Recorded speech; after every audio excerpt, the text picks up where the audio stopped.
Hello and welcome to the Tough Cover Podcast, episode 13 on the Painted Lines with your host, Mark Henry Jr., otherwise known as Marky Bracketology, and another very special edition for the most special of weeks. It is March Madness, and we are live on the Painted Lines on YouTube, Twitch, and Twitter. I want you guys to go follow at the Painted Lines on Twitter and subscribe on YouTube and Twitch. Please go follow me at Mark Henry Jr. _ on Twitter and at Tough Cover Pod on Twitter and Instagram. The Painted Lines is sponsored by XL Media, so there'll be more to come on info regarding that and some deals for you guys. There will be some links in the description below me, so check it out. And also, there's other links that you should check out of prior shows and some merch. Also, keep it locked to the Painted Lines on Twitter and keep it locked to my Twitter and at Tough Cover Pod. You'll be up to date on those deals. Please leave your picks or bracket thoughts or Final Fours or whatever you'd like in the comments on live, and I will bring them up. Kevin Cronin's always here to say hi. What's up, Kevin? We will be doing a contest soon involving you guys with the bracket, a bracket challenge. I'll be tweeting. I'll be replying to this stream with the group to join for the bracket challenge for the Painted Lines. I'm setting it up right after this and sending it around, so please join the bracket challenge to see if you can beat the hosts of the Painted Lines podcast. It'll be a fun time to keep track of how good we're all doing on the bracket. But for the meantime, please leave as many picks in the comments as possible. Please go check out me, Dylan Davis, and Matt McGinty's Selection Sunday watch party from Sunday. It was an absolute great time. Check out the daily dose I just did with Dylan Davis on TPL before this and from yesterday, talking Sixers and talking a little bit of the bracket. We went through each seed. So like we gave our favorite and our least favorite of each seed line. So our least favorite 1 seed for me would be Michigan. My favorite 1 seed for me would be Gonzaga. And we went on and so forth and so on. And I thought it was an interesting exercise to do to get you brushed up for March Madness. So go check that out. A little breakdown of this week on the Tough Cover Podcast. So far, we've made it. We're 3/4 of the way there. We're going to go region by region each day, just like we have been at 5 right here. And then tomorrow is the big day. I will show my full bracket and my sheet of integrity on Friday morning. Probably at 8 a.m. I will break down every single game from a spread and a total standpoint. And then ditto on Saturday morning around 8 a.m. I already have about 20 picks locked in for Friday and Saturday. So it is going to be a wild weekend. Units at stake, brackets on the line. It's going to be a great time. It's going to be an absolute blast. Before we get to my South region breakdown, let's do a quick fit check, rocking with Arkansas and the Must Bus, because we'll be talking about them a lot today. And then behind me, I'm repping the Purdue Boilermakers, and I'm repping with UNC. This region's got a lot of teams I bet on and got a lot of gear for, so this region is near and dear to my heart. I didn't put up a certain team behind me for a certain reason, and we'll get to that. So let's start it off. Here we go. Marky Bracketology, here to take you through the West region of the 2021 NCAA Tournament. Let's break it down. We're going to start it off with the number 1 seed Baylor against the number 16 seed Hartford. Hartford really scared me in the final they really screwed me in the final against UMass Lowell. I thought they absolutely stunk. I still think they absolutely stink. Baylor gets revenge for me. The number 8 seed North Carolina versus the number 9 seed Wisconsin Badgers. One of my most confident picks of the whole entire bracket, let alone the first round. 3 units on UNC money line already. I can see that going up depending on how my week goes this week. That matchup for Whiskey. UNC dominates the class in this matchup, and in general, go watch that Notre Dame game. It's a terrible matchup for Wisconsin. 3 dudes with 7 boards or more for UNC. Baycott is going to be an absolute monster, and he's going to eat against Brad Davison. He stinks, in my opinion. So we go with North Carolina to move on to the second round. I hate to say it, folks. This is why I didn't put them behind me. But number 5 Villanova Wildcats against the number 12 Winthrop Golden Eagles. I can't tell you how much I hate to say this. Winthrop is going to win easy here. I hate to say it. Winthrop is 23-1 overall and 17-1 in the conference with wins outside of the conference over UNC, Greensboro, and Furman, who are 2 of the better teams in the SoCon, which is one of the better mid-major conferences. Winthrop, they've taken care of business every time they've had to. I love Jeremiah Robinson Earl, but he's going to need to go supernova, and he's going to need Samuels and Moore to play great, like Dylan Davis has said on the Daily Dose. I love Jay. I just don't think he has the guys this year. I think he's the best coach in the country. I'd rather have him than anyone else in the country. But Winthrop, I said they were my favorite 12 seed. They are the worst possible draw as the 12 seed. Matchup-wise, and they're the best 12 seed. So I just hate the matchup for Villanova. I wish they got Oregon State or UC Santa Barbara as a 12, or even Utah State as an 11, or VCU as a 10, or Maryland as a 10. I would have rather any of those teams than having to go up against Winthrop. So I like Winthrop to cover that 6.5-point spread as a dog and win outright as a money line underdog.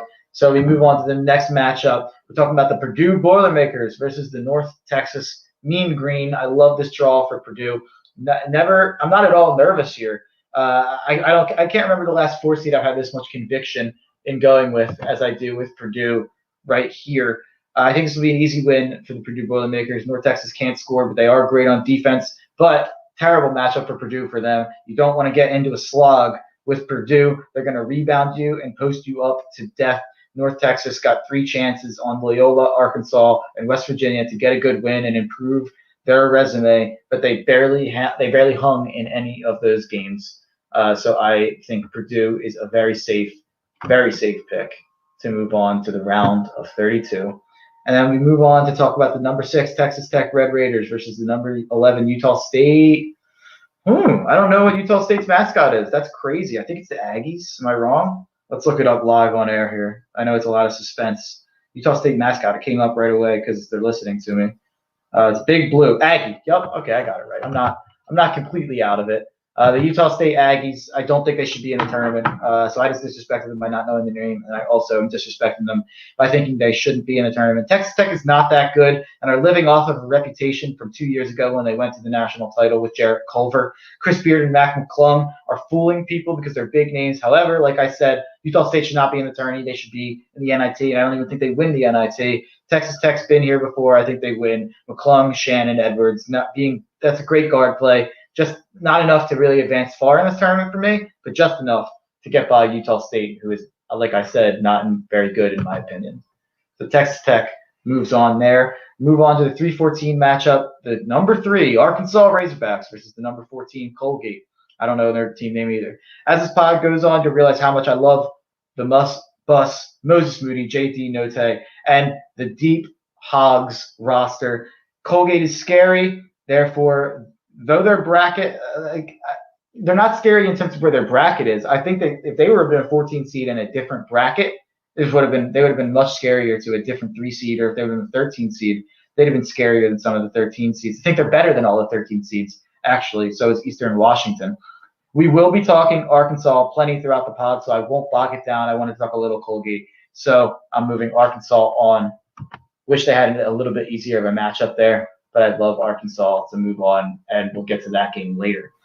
The number 7 Florida Gators versus the number 10 Virginia Tech Hokies. I think both of these teams finished slow, and I don't really love either team. This is not a game I'm rushing to pick either side of. I did end up betting Florida. Florida lost their best player and have shown so much fight, which I just think has a lot to do with coaching and environment. Virginia Tech, on the other hand, finished 2-4, and I think that they really are not showing fight down the stretch. I'll go SEC over ACC this year. I think it's a better conference. That might be a hot take, but oh well. I'll go Mike White over Mike Young. I like the Florida Gators. I'm a Florida Gator. Chomp on Gators over Hokies. The number 2 Ohio State Buckeyes versus number 15 Oral Roberts. They might be 100. There might be 200 points in this game, but Ohio State moves on. So let's not waste a lot of time. Ohio State's beating Oral Bob.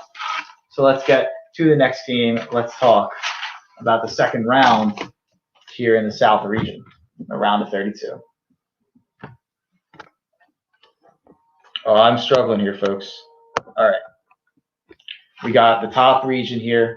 We got the number 1 seeded Baylor Bears against the number 8 seeded North Carolina Tar Heels. I loved UNC to advance past Wisconsin, but Baylor is not Wisconsin. I don't love Baylor, and I'm still skeptical of Scott Drew as a tourney coach. He's had some ugly losses, but Baylor has the size to match, and they will win due to guard play, shooting, and athleticism here.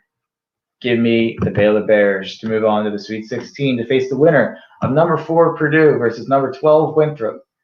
This is an interesting matchup here. Winthrop is a perfect matchup for Villanova with their wings, and their lack of bigs won't hurt them against a team like Villanova, who brings a lot of guards and wings. But well, say hello to Travion Williams and Zach Edey, Winthrop. This is a bad matchup for Winthrop. Who, by the way, they have an A+ logo. I just want to say that reminds me of the old school Hawks logo. But Purdue's just too big, just too much for Winthrop. They move on here to face the Baylor Bears in the Sweet 16.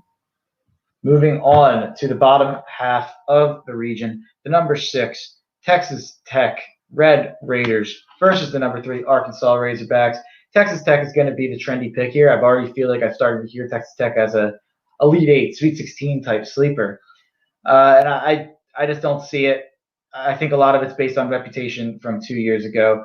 I love this matchup for Arkansas. We've seen Texas Tech crumble and struggle to score so many times, and you just can't do that against Arkansas and the must-bust. The way that they play offense, you just don't want to be going those long stretches without scoring that Texas Tech is prone to. So I just don't see how this is a good matchup. I've heard a lot of people say that Texas Tech is a good matchup for Arkansas because Arkansas doesn't have the bigs to punish Texas Tech. Arkansas's got better bigs than Texas Tech has still. So even if they don't have the bigs to punish them, they still have better bigs than the other side, and I still will take I'll still take their guard play. Give me the best player, obviously Moses Moody. Give me the better coach, in my opinion, in Musselman over everyone's favorite, who I think is a little overrated in Chris Beard. I'll take Eric Musselman all day long. Let me retweet this out real quick to get people in here talking about the bracket. So let's move on to the next thing. This again, but real quick. This comes back to the Big 12 and the Big 10 being a little overrated, and the top, especially in the middle, and the top of the SEC and the Pac-12 being a bit underrated at the top. I think Arkansas rolls here easily onto the Sweet 16 over Texas Tech. So we move on to the bottom half of the bracket. This is a really easy game for me to pick here. Number 2, Ohio State versus number 7, Florida. Florida cannot score with the Ohio State Buckeyes. I love this matchup and draw for the Buckeyes, at least to get to the Sweet 16. Liddell, Washington, Suing, Young, just too much firepower for the Gators. The top 4 seeds, sorry to be a little chalky here, but the top 4 seeds advance to the Sweet 16, and this is where I might get a little interesting, where I might get a little crazy. So keep it locked. We're going to talk about the Sweet 16 matchups here. Let's zoom in a little bit more for you guys. There we go. So we're talking number 1 Baylor versus number 4 Purdue. I think this is a perfect upset matchup for my Purdue Boilermakers, shocking the world and going to another Elite 8. I just think Purdue's been there before. The bigs for Purdue are the perfect matchup for Baylor, and I think they will slow the pace down to where they want to play it because Baylor has shown that they've been willing to play to the other team's pace. The X factor for Purdue here is Sasha, the legit boss, Stefanovic, as always. If he plays at his best or close to his best, Purdue is near unstoppable to beat with how good their bigs are. Jaden Ivey, another really important piece to this game and to the Purdue run in general on both ends. Baylor has been vulnerable against TCU and Kansas State teams, come in limping, and like I said, they've been a little more willing to play to the other team's pace, whatever that may be. So you got to pick upsets, Purdue to the Elite 8, and in this one, I'm actually pretty damn confident in that upset pick. So number 2 Ohio State versus number 3 Arkansas. Both are such high-scoring teams, and both come in off of a tough loss in their own conference championship. This really could go either way. It just depends on how high you are on each team. I think you've heard how high I am on both teams, and I'm just a little higher on Arkansas. I think Arkansas is deeper. I think they have the best player. I think they have the better coach. Ohio State's probably stronger with their 2nd through 4th or 5th best players, maybe 2nd through 4th, 5th, or 6th best players. But Arkansas goes 10, 11 deep. Arkansas's got so much depth, and I think they, like I said, have the best player, and I'll trust Coach Muss over Chris Holtman. We're going with Arkansas and an Elite 8 matchup of 2 teams that I've liked all year, a 4 seed in Purdue and a 3 seed in Arkansas. This is an impossible pick for me. One of the hardest picks of the entire bracket. Purdue has such an advantage in bigs, and Arkansas has such an advantage scoring. 2 fantastic coaches in Matt Painter and Eric Musselman. Both have player of their conference contenders in big-time conferences in Travion Williams for Purdue and in Moses Moody for Arkansas. I give the edge and the nod by just a hair to the Arkansas Razorbacks, who move on to the Final Four to join Gonzaga, and Alabama in the Final Four. And we will get to the Midwest region tomorrow to break it down and show the full bracket for you guys, so you guys can get a full idea of my bracket if you want to copy it or if you want to fade it. So I want to be able to get that out there for you guys tomorrow. So let's run down real quick my West region breakdown. My pick to win the South region breakdown. My apologies. My pick to win the South is the Arkansas Razorbacks as the 3 seed. My Final Four dark horse. Not really a big dark horse region here, so I went with the number 4 Purdue Boilermakers. They are a 4 seed, and a bet that's out there that I took today, over a half of a 4 seed making the Final Four is plus 190, and Purdue could absolutely be that 4 seed. They are definitely a dark horse to make a run. The 13, 14, 15, or 16 seed most likely to make a run. I didn't see one likely in this bracket. Let's bring it out real quick. The 13 seed is North Texas. They can't score. The 14 seed is Colgate. I do think Colgate could make a run. Terrible matchup with Arkansas. 15 seed Oral Roberts, and the 16 seed is Hartford. So I went with my 15 seed as Oral Roberts as a team that could make a little bit of a run, just because they really can score the ball. And I know Ohio State can score the ball way better. That's why it's a 2-15 matchup. But if Ohio State goes cold, you can't go cold for a whole half. You can only really go cold for a half of a half. You can't really let them build too much of a lead because they are a good offensive team, but they are a terrible defensive team. That's why they're a 15 seed. But I do think Oral Roberts is the most dangerous 13, 14, 15, or 16 seed. My player of the region, I've said it enough. It's the reason I've picked them so far. It's the reason I picked them to go to the Final Four. I love Moses Moody, 6'7" guard / forward who can really do it all. He can defend, he can score at will, he can shoot the 3, he can get to the line, he can rebound the ball, he can spread the ball around. I love Moses Moody. I think he's a top 10 pick in the draft next year. My toughest game to pick, I think I made it clear what my toughest game to pick was. It's the Elite Eight. It's that number 4 Purdue versus that number 3 Arkansas matchup right there. I could 100% see Purdue going to the Final Four, but we're going with Arkansas. So let's run it down real quick, just macro.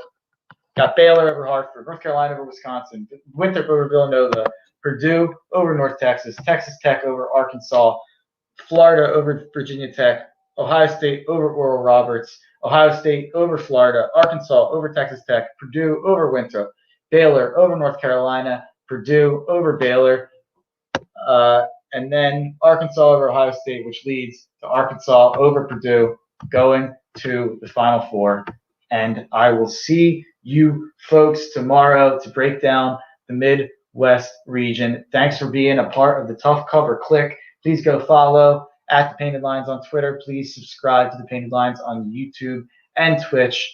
Smash that subscribe button, as people like to say. And please go follow me at Mark Henry Jr. _ on Twitter. And please follow the at Tough Cover Pod on Twitter and Instagram. And folks, we're almost there. If you're struggling at work to get through this week, to get to the March Madness, we're almost there. Stay strong and enjoy the brackets.